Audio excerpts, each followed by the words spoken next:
There are things that happen in the open, in the full glare of stadium lights and television cameras, that the world watches without truly seeing.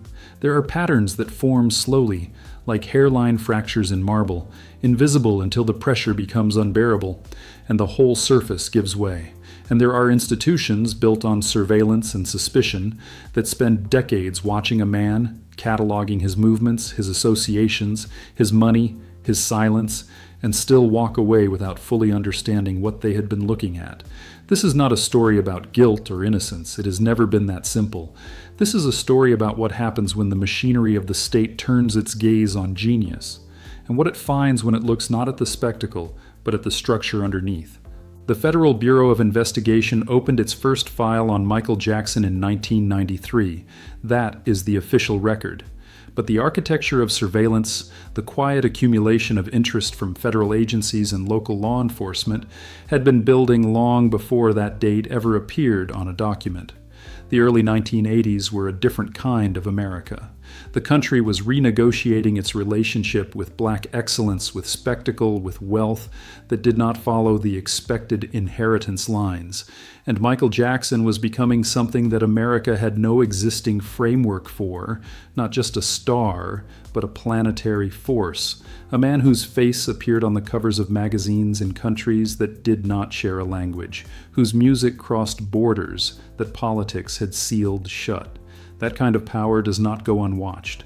What the FBI analysts who reviewed those early career files encountered was not a neat narrative. It was a mosaic.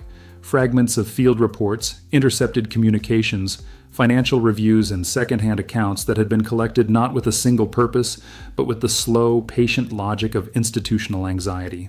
When researchers and journalists began accessing portions of these files through Freedom of Information Act requests, in the 2000s and into the following decade, they expected to find a surveillance story. What they found was something more complicated.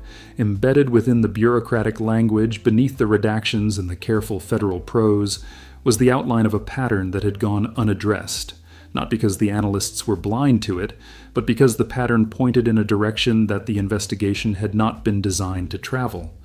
To understand what those files contain, you have to go back to the beginning. Not the mythology of the beginning, not the sanitized Motown story of 5 brothers from Gary, Indiana, singing their way out of poverty while their father watched from the wings. You have to go back to the texture of that beginning. Gary in the 1960s was a steel city in slow collapse, a place where the air carried the smell of furnaces and the streets absorbed the grief of men who worked their bodies into obsolescence. Joseph Jackson worked at the inland steel mill. He came home exhausted in ways that did not permit tenderness. The house on Jackson Street was small enough that privacy was a concept that had no physical address. 7 children moving through shared space, shared meals, shared silence. Michael was the 7th child. He arrived on August 29, 1958, into a household that was already calibrated around survival, and he absorbed that calibration at a cellular level. What the early files, cross-referenced with interviews conducted by federal analysts years later, began to suggest was that Michael Jackson's relationship with performance was never simply talent. It was also protection. When you grow up in a house where stillness can invite punishment, where the wrong movement or expression draws attention of the wrong kind, you learn to control your body with extraordinary precision. You learn to read rooms, you learn to become whatever the room requires. Jackie, Tito, Jermaine, Marlon. They were older, their identities slightly more formed before the full weight of their father's ambition descended. Michael came up inside that ambition. It shaped his nervous system. The analysts reviewing his psychological profile, assembled from public records and private testimony, noted what a psychologist consulting on the case described as a near-total fusion between identity and performance. Not a performer who had a self that was made entirely of performance. The Motown years are remembered as a triumph, and they were, but the files capture something the highlight reels do not. By the time Michael was 11 years old, he was traveling without a sustained childhood, navigating adult professional spaces, adult expectations, adult contractual obligations. Berry Gordy saw in him something that transcended the Jackson Five's collective appeal, a singular magnetism that he immediately began to isolate and cultivate. Studio sessions ran late into the night. Rehearsals were physical and repetitive to a degree that would today raise immediate concern. The body that would later move across stages with the fluidity of water under pressure was being trained the way competitive athletes are trained, with a disregard for the long-term cost. There is a studio photograph from 1970, never widely circulated, in which Michael sits alone in a recording booth while the rest of the group is on a break. He is holding the headphones against only one ear. His eyes are closed. He is 11 years old and he is already somewhere else, already inside the music in a way that had nothing to do with ambition and everything to do with escape. What escaped the public eye during those Motown years, and what the FBI files began to document obliquely through financial forensics conducted much later, was the economic architecture being built around Michael Jackson. Joseph Jackson had negotiated the family's original deal with Motown, and the terms were what they were, standard for the era, ruinous in retrospect. The boys received a royalty rate that would generate wealth for the label while leaving the family in a state of managed dependency.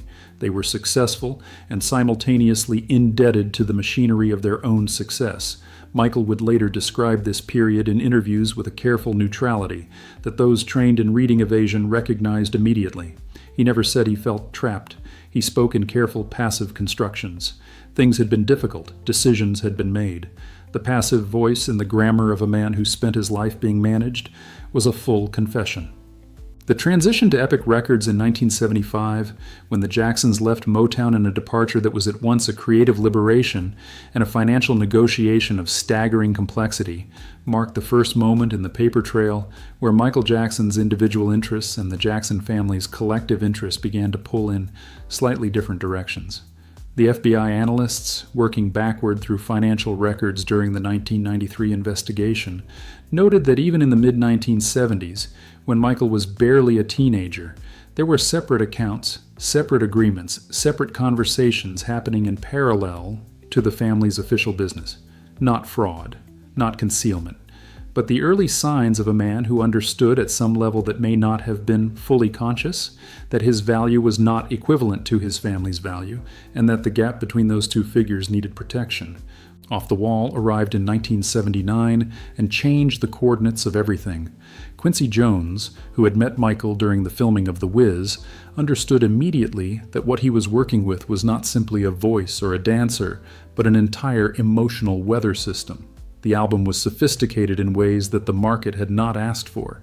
Disco was dying, funk was transforming, and here was a 20-year-old delivering a record that moved between grief and euphoria with the fluency of a man who had spent decades learning to contain impossible feelings in 3-minute structures. The album sold over 20 million copies. It won Grammy Awards. It should have been a complete cultural coronation. Instead, the Recording Academy largely ignored it.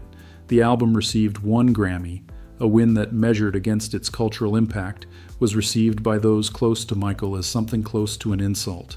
He did not speak about this publicly with anger.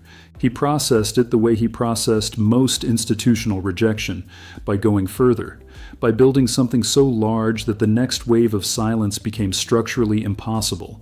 Thriller was that building, and the FBI files, though they do not speak to the album directly, speak extensively to what the album produced, because Thriller did not just sell. It transformed Michael Jackson from a wealthy entertainer into a financial entity of a different order entirely. The royalty renegotiation that followed the album's release, managed by attorney John Branca and documented in records that would later be partially reviewed by federal analysts, resulted in one of the most favorable artist contracts in the history of the music industry at that point. 15% royalties in an era when most major artists were receiving 6 or 7. This was not luck. This was a man who had been watching the machinery of the industry extract value from artists his entire life, and who had finally assembled a team capable of extracting value back. The pattern that the FBI analysts noticed, and that nobody in the mainstream media connected at the time, was the speed and sophistication of that financial pivot. The question they kept returning to, buried in the language of their reports, was who taught him this and when? The answer, when you trace it through the documents, leads not to a single mentor, but to a network, a constellation of lawyers, accountants, and industry figures who had been circling Michael Jackson's orbit since the late 1970s. Some of these figures were straightforwardly in his corner, others occupied a more ambiguous position, and several, the files note, had connections to broader entertainment industry financial structures that were themselves under federal scrutiny for entirely separate reasons. Michael Jackson was never directly implicated in any of those investigations, but his proximity to certain figures, his presence at certain meetings, his name appearing in certain ledgers, was the kind of circumstantial noise that once an investigation begins, takes on a weight that pure coincidence cannot easily explain away. This is where the pattern starts to clarify. Because the FBI's interest in Michael Jackson, when you read the files without the lens of the 1993 allegations that would eventually dominate the narrative, was not originally about the accusations that the public came to associate with the investigation. The original vectors of federal interest were financial. They were about the Sony/ATV catalog acquisition in 1985. They were about the structure of deals that were moving money through the entertainment industry in ways that were legal, but that carried the fingerprints of a system designed to obscure. Michael Jackson had acquired the ATV music publishing catalog, 251 Beatles songs among its holdings, for $47.5 million. He had beaten out Paul McCartney himself in the bidding. The acquisition was brilliant. It was also, to the federal analysts reviewing entertainment industry finances in the mid-1980s, a transaction that deserved a second look. Not because it was illegal, but because the financing structure, the advisors involved, and the speed of the deal suggested a level of institutional support that a solo artist, however successful, did not typically command. The catalog acquisition was a declaration, not merely of wealth, but of intention. Michael Jackson was not buying songs. He was buying leverage. He was purchasing a position in the fundamental architecture of the music industry, the publishing layer, the invisible stratum where the real money pools and sites, untouched by the fluctuations of chart performance or public taste. Most artists, even enormously successful ones, spend their careers generating wealth for the publishing layer without ever penetrating it. Michael did not just penetrate it, he seized one of its most valuable parcels and placed it under his own name. The industry smiled publicly and quietly went to work trying to understand how he had gotten there.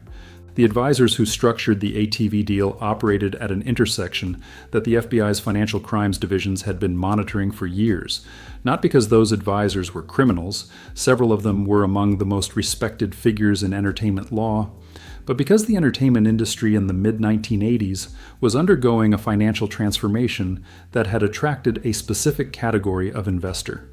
Money from outside the industry, from sources that preferred the opacity of entertainment accounting to more regulated financial environments, had been flowing into music and film for nearly a decade. Federal analysts were drawing maps of those flows, and certain names appeared on those maps with a frequency that warranted attention.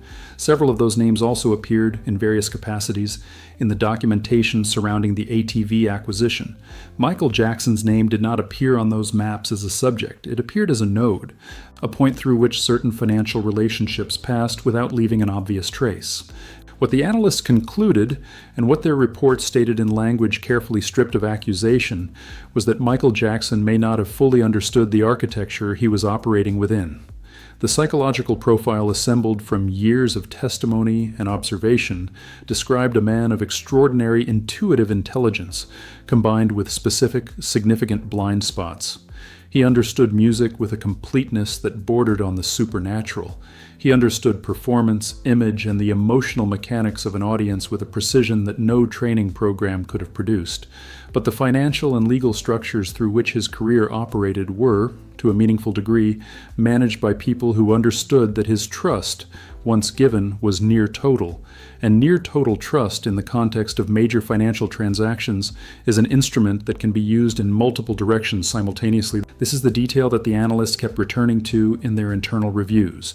Not wrongdoing, not conspiracy, but a structural vulnerability that had been present from the beginning, from the Motown contracts Joseph Jackson had signed on his children's behalf, through the Epic transition, through the Thriller renegotiation, all the way to the Sony/ATV acquisition, and that had never been addressed because the results kept appearing, on the surface, to be victories. Michael kept winning. The catalog was his. The royalty rates were his. The Neverland estate, purchased in 1988 for just under $20 million, was his. From the outside, the picture was one of expanding dominion. From the inside of those federal files, the picture was of a man whose victories were being managed in ways that ensured his continued dependence on the managers. Neverland itself occupies a peculiar position in the documentary record. The estate in Los Olivos, California, 2,700 acres of land that Michael transformed into something that had no precedent in private real estate, was simultaneously a home, a psychological refuge, a business entity, and eventually a liability. The files contain financial assessments of Neverland that read almost like autopsies. The property required millions of dollars annually in maintenance. The amusement park, the zoo, the staff of over 100 full-time employees, these were not vanities in the conventional sense. They were expressions of a specific psychological need that the analysts' consultants identified with uncomfortable clarity. A man who had never had a childhood was constructing one at scale. The compulsion was not recreational, it was corrective. He was trying to build, with the resources of an empire, the thing that had been taken from him before he was old enough to know it was being taken. The children who visited Neverland, and they came in numbers from families across the economic spectrum, invited through charitable organizations and personal connections, were, in Michael's stated understanding of himself, the beneficiaries of that corrective project. He spoke about children in interviews and in private conversations that were later documented with a sincerity that was either completely genuine or the most sustained and sophisticated performance of his career.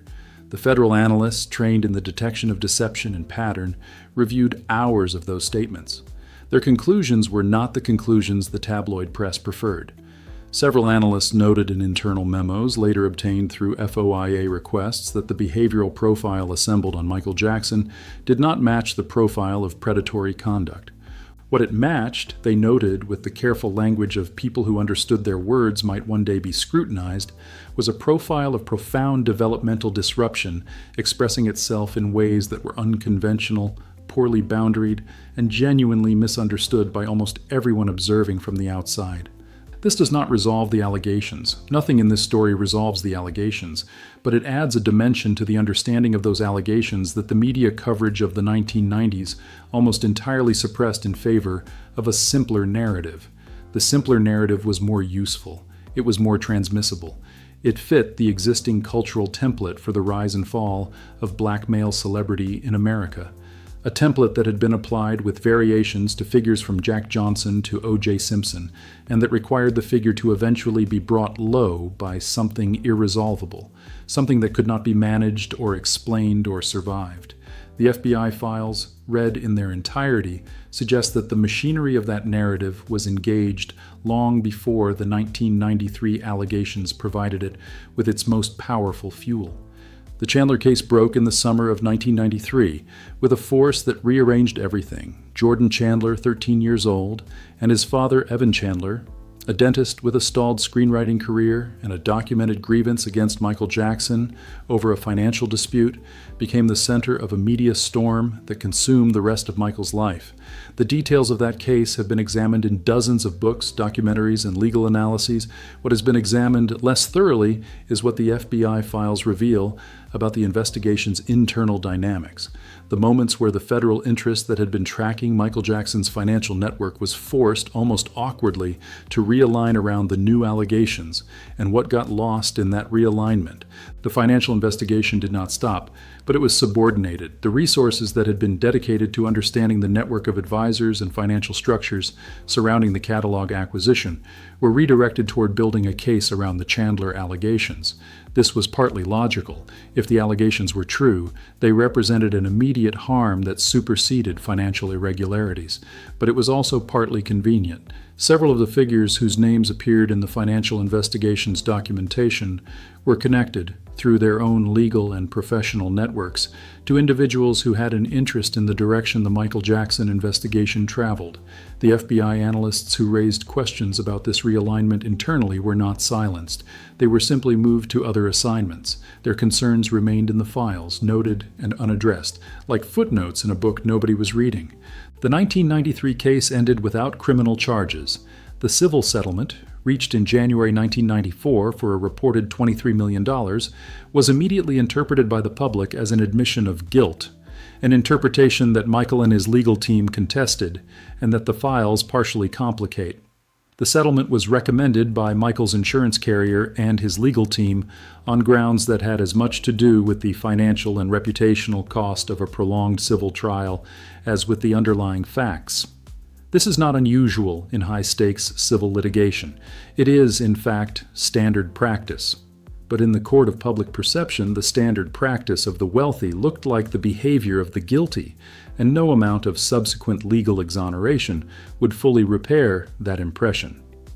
What the FBI files show about the period immediately following the settlement is perhaps the most psychologically revealing section of the entire documentary record.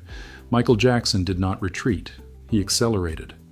The History album, released in 1995, was the most expensive album campaign in the history of the music industry at that point, a deliberate, almost aggressive assertion of presence in a cultural space that had begun to treat him as a cautionary tale. The 30-foot steel statues erected in European waterways as part of the album's promotional campaign were not marketing. They were defiance rendered in metal. The double album contained some of his most technically sophisticated work, alongside some of his most raw and unguarded songs that addressed the surveillance, the betrayal, the specific grief of a man who had watched the world he built be used as evidence against him. The FBI file from this period contains something that has received almost no public attention. In the months following the History release, federal analysts noted a significant shift in the financial architecture surrounding Michael Jackson. Several of the advisors who had been central to the ATV acquisition and the broader financial network began quietly to distance themselves. New structures were being created. Certain assets were being moved. The analyst's notes described these movements in technical financial language, but the underlying picture is of a man whose financial circle was contracting and reconfiguring in ways that suggested the people managing his affairs were anticipating something. What they were anticipating is not specified in the documents, but the timing, the mid-1990s, the period when Michael's public reputation was at its most damaged, is noted as significant. The Sony partnership, which had seemed like the ultimate expression of Michael's industry power when it was formalized in 1995 through the merger of his ATV catalog with Sony's publishing holdings to create Sony/ATV, was already showing its internal tensions by the late 1990s. Michael owned 50% of the joint venture. Sony owned the other 50%. On paper, this was a partnership of equals. In practice, the operational control that Sony exercised over the day-to-day management of the catalog, combined with the debt Michael had taken on to finance various aspects of his personal and professional life, created a dynamic that the analysts described in one particularly striking internal note as resembling a slow encirclement. Michael had assets of extraordinary value. He also had debts that were growing at a rate that would, if unaddressed, eventually place those assets in jeopardy. The people who understood both the value of the assets and the structure of the debts were, in several cases, the same people managing both sides of the equation. The 2003 Martin Bashir documentary, Living with Michael Jackson, arrived like an accelerant dropped into a situation that was already close to ignition. The film, assembled from footage gathered over 8 months of intimate access that Michael had granted in a moment of what his advisors later described as catastrophic misjudgment, presented him in a light that he had not anticipated and could not control. The image of Michael holding hands with Gavin Arvizo, a 13-year-old boy he had befriended through a cancer charity, and describing the act of sharing a bed with children as the most loving thing a person could do, detonated across the global media landscape with a force that the 1993 allegations, for all their damage, had not fully achieved, because this time it was in his own words, his own face, his own unguarded certainty that he was being understood rather than observed. The subsequent criminal investigation, the 2005 trial in Santa Barbara County, and the acquittal on all 14 counts have been documented exhaustively. What the FBI files add to that documentation is a portrait of the investigative apparatus in a state of significant internal tension. The agents assigned to the Santa Barbara investigation were, in several cases, not the same agents who had been building the longer-term financial file. The institutional knowledge accumulated over a decade of observation was not fully transferred.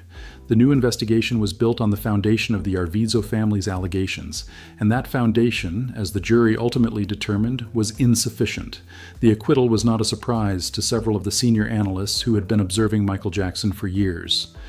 Their internal assessments, filed in the months before the verdict, reflected a skepticism about the Arvizo case specifically that stood in tension with their broader, longer-term concerns about the patterns they had documented. Michael Jackson left the United States shortly after the acquittal and did not return in any sustained way for nearly 3 years.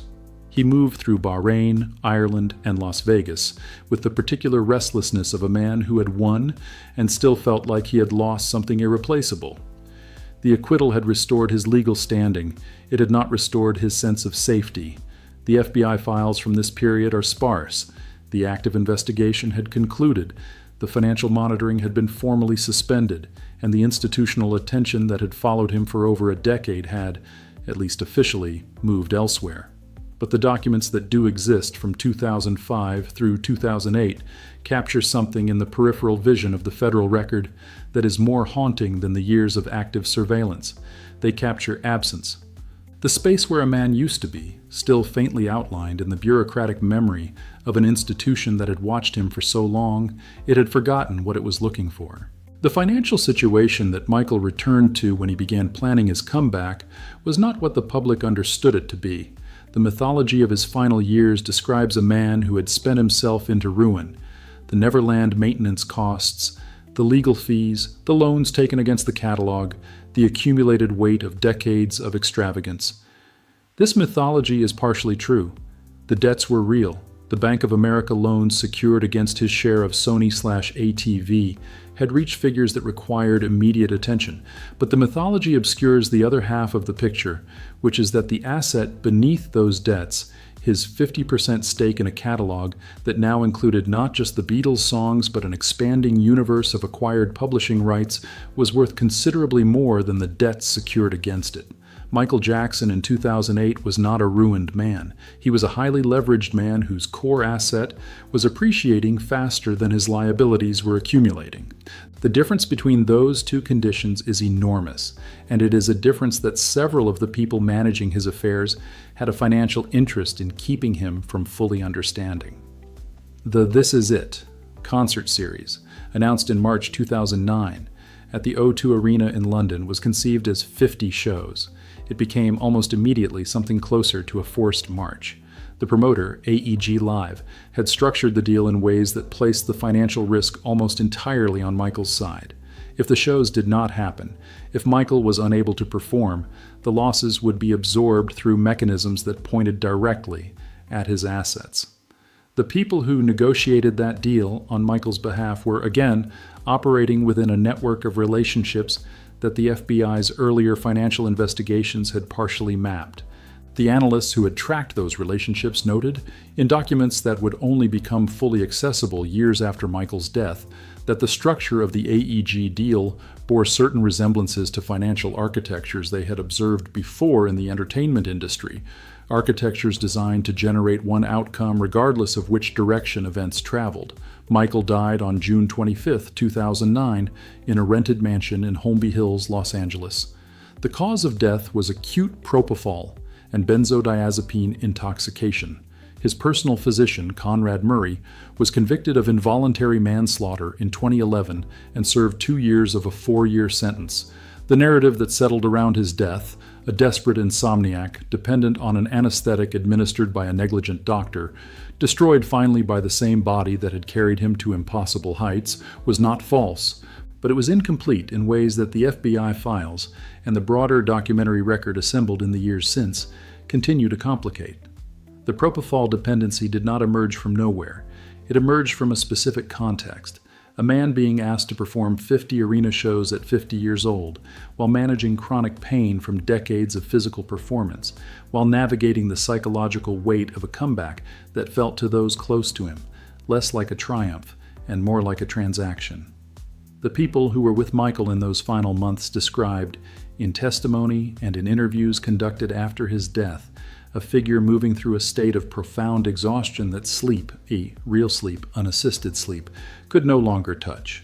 Conrad Murray was providing a solution to a problem. The problem itself was being generated by a system that required Michael Jackson to be available, functional, and performance-ready on a schedule that his body and mind were no longer equipped to meet. The estate that Michael left behind was, by the initial assessments of 2009, valued at somewhere between $200 and $500 million, a range so wide it reflected genuine uncertainty about the status of his various holdings. What happened to that estate in the years following his death is one of the more remarkable stories in the history of posthumous artist management. The executors appointed by Michael's will, John Branca and John McClain, began an aggressive campaign of asset management and brand rehabilitation that transformed a financially complicated inheritance into one of the most valuable entertainment estates in the world. The Sony/ATV catalog, which had been the central contested asset of Michael's financial life, was eventually sold in 2016. Sony purchased Michael's 50% share for $750 million. The figure was staggering. It was also, to those who had been watching the financial architecture for decades, a confirmation of what the FBI analysts had noted years earlier. The asset had always been worth more than the picture being presented to the man who owned it. The FBI files were made partially available to the public through FOIA requests beginning in the mid-2000s and continuing through subsequent years, with additional releases occurring as recently as 2022 and 2023. The documents that have been released run to hundreds of pages, and they have been analyzed by journalists, academics, and independent researchers with varying degrees of rigor and varying agendas. What no single analysis has fully captured is the cumulative texture of those files, the way they read not as a prosecution or a defense, but as the record of an institution that spent 30 years watching a man it never fully understood, through frameworks that were designed for different kinds of subjects, and that kept arriving at conclusions that raised more questions than they answered. The pattern that the analysts identified, and that nobody publicly connected at the time, was not a pattern of criminality. It was a pattern of extraction. From the earliest Motown contracts through the Sony/ATV sale that occurred 7 years after his death, there was a consistent structural dynamic in which the value generated by Michael Jackson's creative output was cycled through intermediary layers that captured portions of that value before it reached him, while simultaneously creating obligations that kept him dependent on those intermediary layers for management, legal protection, and financial survival.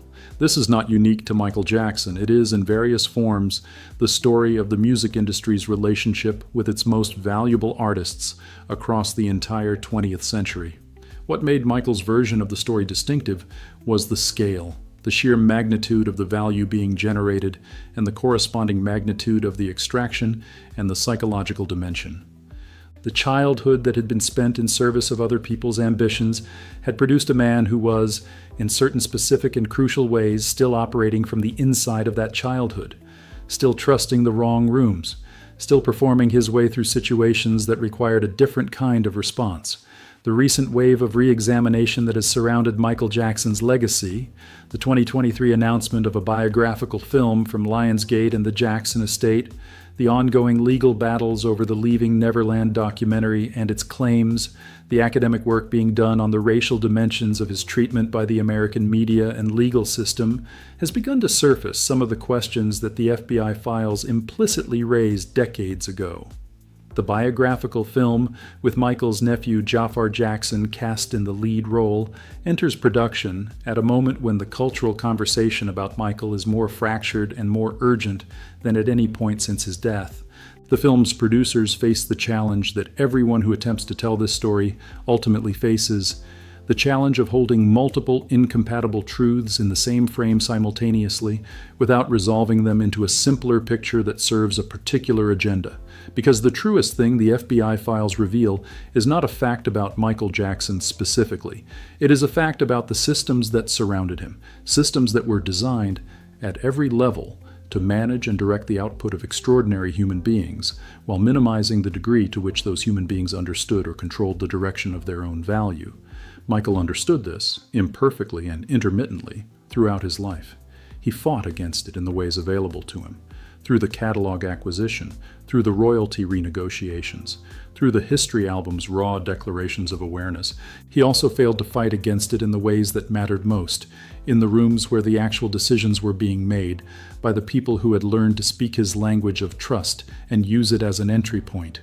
What lingers, after all the documents and all the testimony and all the decades of public spectacle, is something quieter than any of it.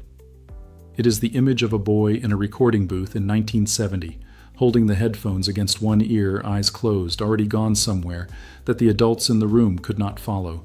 He spent the rest of his life trying to protect access to that place, the internal place where the music lived, where the movement originated, where the self that predated all the management and all the surveillance and all the judgment still existed in its original form. Every stage he ever stood on was an attempt to share that place with the world. Every contract he ever signed was an attempt to buy enough safety to keep going back there. The machinery around him never understood that. It understood the output. It understood the revenue and the royalties and the catalog valuations and the touring grosses. It watched him for 30 years with extraordinary thoroughness and still missed the thing that was most essentially true about him, that the performances were not the product. They were the evidence. Evidence of something interior and irreducible that no surveillance apparatus, however sophisticated, was ever built to detect. Some patterns are only visible from a distance. Some truths are only legible once the noise of the moment has finally settled into silence. The files remain, the music remains, and somewhere in the space between those two archives, between the bureaucratic record of what was watched and the artistic record of what was felt, the actual story of Michael Jackson continues to ask questions that none of us have yet found the language to answer.